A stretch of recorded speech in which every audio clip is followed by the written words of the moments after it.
خانزاده کاروان وایي عزیز الله کاروان د سولې ستر ارمان ګور ته یوړ.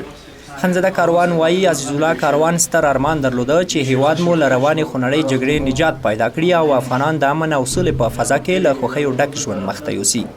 عزیز الله کاروان چې کلونه یې په امنیتي برخه کې له افغانستان هیوادوال او خاورې د ساتنې په موخه دنده ترسره کړه او تل یې هڅه کوله چې افغانان د نورې نړۍ پر کچه یو پرمختللی او امن ژوند ولري.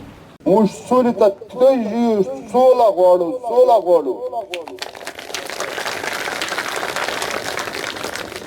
نه د بهرنیانو سره نه د هغو خلکو سره چې د نورو ملکونه راځي موږ په ملک کې تروریستي کوي یو ته د جنګ نه کمزوره نه یو. هغه که څه هم کلونه د جګړې په لومړیو کرښو کې سخت جنګونه وکړل، څو ځلې د دولت له وسلوالو مخالفینو سره د مخامخ جګړو پر مهال ټپي شو، ځانمرګي بریدونه پرې ترسره شول او د وسلوالو طالبانو او نورو دولت ضد ډلو ټپلو سرسخت مخالف و.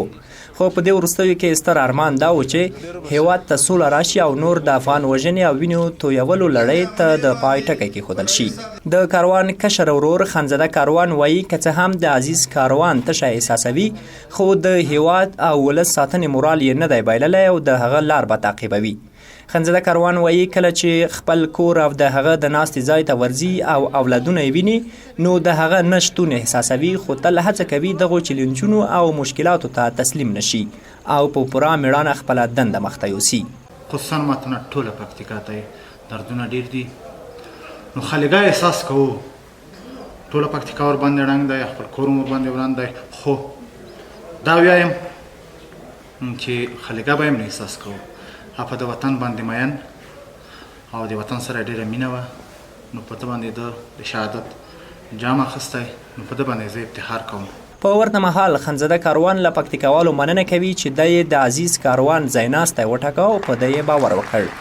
نوموړی یې خوښي ښایي چې د کاروان د سنګر ټول ملګري له ده سره اوږه په اوږه په پوره میړانه د جګړې په لومړۍ کرښه کې جنګیږي او د ده کلک ملاتړ کوي.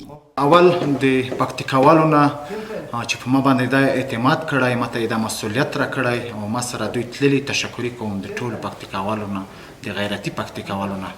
بل دا ما مخته هم تاسو ته په مخکنۍ خبره کې وویلي چې ما وعده کړې چې زه به خپل هیواد ته خپل پکتیکا ته خدمت کوم، د شهید کاروان په پل باندې به پل ږدم، دغسې به مخته ځم.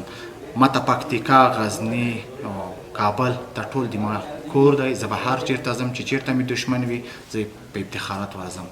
دا یمه وظیفه ده. بلخوا د پکتیکا ولایت اوسیدونکي له مرکزي دولت غوښتنه کوي چې د کاروان له مړینې وروسته یې له دوی او په ځانګړي ډول د کاروان له کورنۍ سره کړې ژمنې نه دي پوره کړي.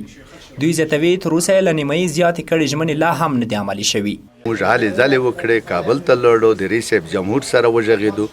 رئیس صاحب جمهور موږ ته د ده دپاره د میډال په شکل یو میډال او یو هوایي میدان منظور کړ. متاسفانه چې تر اوسه پرې په دغه کې څه اقدامات نه ده شوی. د هغه وعدې ځینې هغه یې پوره شوي دي او ځینې نه دي پوره شوي چې د هغه یو د پکتیکا ولایت د مرکز ښارنې هوایي میدان و، هغه یې موږ ته ویلی و چې دغه به د شهید کاروان په نام باندې او بل به یو اعزازي ایوارډ زه ورکوم، هغه یې نه ده ورکړی. د دونې وړ ده چې عزیز الله کاروان تیر کال په همدغو ورځو کې د پلازمینې کابل د مکریانو په فردوسي پارک کې ناپېژندو وسلوالو په ډزو سره وواژه او 3 ورځې وړاندې یې لومړی تلین د پکتیکا ولایت په اورګون او کابل کې د یو لړ مراسمو په ترڅ کې ونمانځل شو او د هغه روح ته یې د بخښنې دعاګانې وکړې.